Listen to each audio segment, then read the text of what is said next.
बाळा, थांब. हा व्हिडिओ पुढे स्क्रोल करू नकोस. आज तुला स्वामींनी जिथे थांबवलं असेल, तू कित्येक दिवसांपासून एका गोष्टीची मनापासून वाट पाहतो आहेस ना. तुझ्या मनात एक इच्छा आहे, एक स्वप्न आहे आणि त्या स्वप्नासाठी तू स्वामींकडे वारंवार प्रार्थना करतो आहेस. पण बाळा, आज मी तुला काहीतरी सांगणार आहे. तुझी प्रार्थना माझ्यापर्यंत पोहोचली आहे. तुझ्या मनातील वेदना मला माहीत आहेत. तुझ्या डोळ्यातील अश्रू मला दिसत आहेत आणि ज्या गोष्टीची वाट पाहतो आहेस त्यासाठी किती अस्वस्थ झाला आहेस हेही मला माहीत आहे. म्हणूनच बाळा, आज माझं हे बोलणं शेवटपर्यंत ऐक. कारण या संदेशाच्या शेवटी मी तुला एक अशी गोष्ट सांगणार आहे जी कदाचित तुझ्या मनातील एक मोठी भीती दूर करेल. म्हणून बाळा, मध्येच हा संदेश सोडून जाऊ नकोस. शांतपणे ऐक, कारण हा संदेश तुझ्यासाठीच आहे. बाळा, तू मला शोधत मंदिरात आलास किंवा नाही आलास, तू माझ्यासमोर हात जोडलेस काय किंवा नाही जोडले, तरीही मी तुला पाहतोय. तू गर्दीत असलास तरी माझ्या नजरेत असतोस. आणि जेव्हा रात्री सगळे झोपतात आणि तू एकटाच तुझ्या मनातील चिंता घेऊन बसतोस ना, तेव्हाही मी तुझ्या जवळच असतो. आणि तू वारंवार म्हणतोस, स्वामी, माझं कधी चांगलं होणार. बाळा, हा तुझा प्रश्न मला ऐकू येतोय. तू म्हणतोस, स्वामी, माझ्या घरात सुख कधी येणार. आणि तुझ्या मनातील ही हाकही मला ऐकू येते. तू म्हणतोस, माझी अडचण कधी दूर होणार. बाळा, तुझ्या डोळ्यातलं पाणीही मला दिसतं. पण बाळा, आज मी तुला एक सांगू इच्छितो.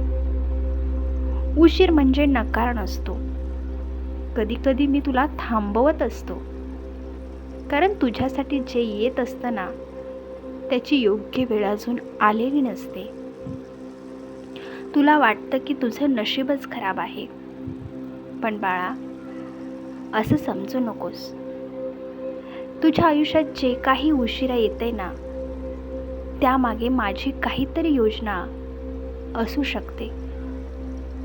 तू आज ज्या गोष्टींसाठी रडत बसलायस ना बाळा, उद्या त्याच गोष्टींसाठी माझे आभार मानशील. म्हणून मी तुला एक सांगतोय, थांब बाळा, थांब.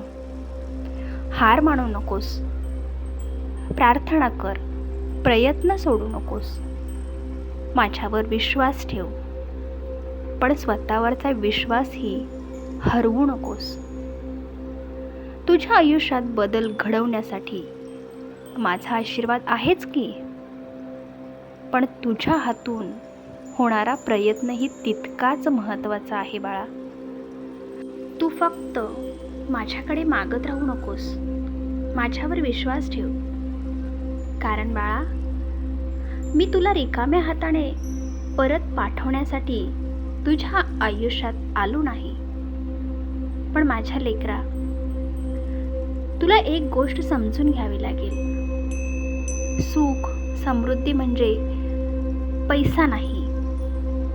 घरात प्रेम असणं आणि तुझ्या मनाला शांतता मिळणं आणि चांगली माणसं आयुष्यात असणं, शरीर साथ देणं आणि संकटाच्या काळात सुद्धा धीर न सोडणं, ही सुद्धा माझीच कृपा आहे. तुला वाटत असेल की माझ्याकडून तुला काहीच मिळत नाही. पण बाळा, तू ज्या संकटातून वाचलास तेही माझं देणं आहे. तू ज्या दुःखातून बाहेर आलास ना, ती सुद्धा माझीच कृपा आहे. आणि आजही तू उभा आहेस, ही सुद्धा माझीच शक्ती आहे. म्हणून आजपासून एक गोष्ट मनात पक्की कर, माझा स्वामी माझ्या सोबत आहे. तुझ्या आयुष्यात कितीही मोठी संकट आली तरी हे एक वाक्य विसरू नकोस.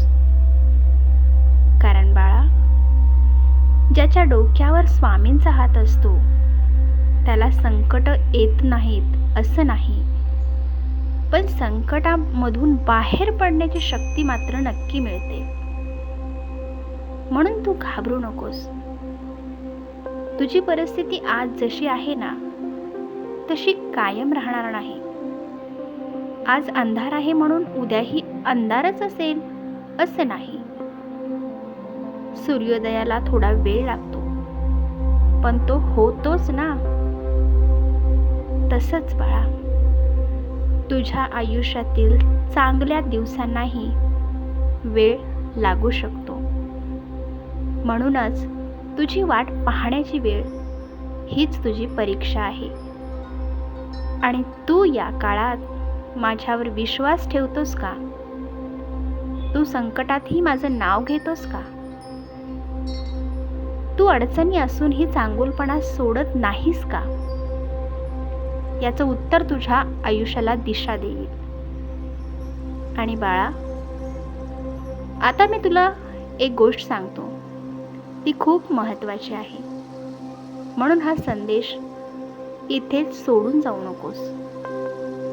कारण तू सध्या ज्या परिस्थितीतून जात आहेस त्याचं उत्तर तुला काही शब्दांमध्ये मिळेल. बाळा, आज हा संदेश ऐकून फक्त एकच गोष्ट मनात साठवून ठेव. स्वामी उशीर करू शकतात पण आपल्या लेकराला कधीच विसरत नाहीत. तुझ्या मनात जी इच्छा आहे ना ती मला सांग, पण ती इच्छा पूर्ण होण्याआधी एकदा स्वतःला विचार, मी त्यासाठी खरंच तयार आहे का? कारण कधी कधी आपण ज्या गोष्टींची मागणी करतो ना त्यासाठी आपलं मन आणि परिस्थिती तयार नसते. आणि म्हणूनच मी तुला आधी तयार करतोय, तुझं मन सुद्धा मजबूत करतोय, तुला अनुभव देतो आणि मग तुझ्या आयुष्यात योग्य वेळ घेऊन येत असतो. म्हणून बाळा, आजपासून रडणं कमी कर, तुझं चिंता करणं कमी कर आणि माझ्यावर विश्वास ठेवायला सुरुवात कर. तुझं काम तू प्रामाणिकपणे करत राहा. तुझ्या घरासाठी प्रयत्न कर आणि तुझ्या स्वप्नांसाठी खूप मेहनत करत राहा. आणि प्रत्येक सकाळी माझं नाव घेऊन स्वतःला सांग की आजचा दिवस स्वामींच्या चरणी मी अर्पण करतोय. आणि मग बघ, हळूहळू कशी तुझ्या मनातील जी भीती आहे ना ती कमी होईल आणि तुला नवीन मार्ग दिसू लागतील. आणि ज्या दारावर तू कित्येक दिवस टकटक करत होतास ना त्याऐवजी मी तुझ्यासाठी दुसरंच दार उघडेन. आणि तेव्हा तुला समजेल की स्वामींनी मला उशीर का लावला होता. म्हणून बाळा, तुझ्या आयुष्यात काहीही घडत असलं तरी माझं नाव घेणं सोडू नकोस आणि माझ्यावरचा विश्वास मात्र सोडू नकोस. आणि स्वतःला कधीही संपलेलं असं समजू नकोस. कारण तुझी कथा असते ना ती तुझी कथा अजून संपलेली नाही.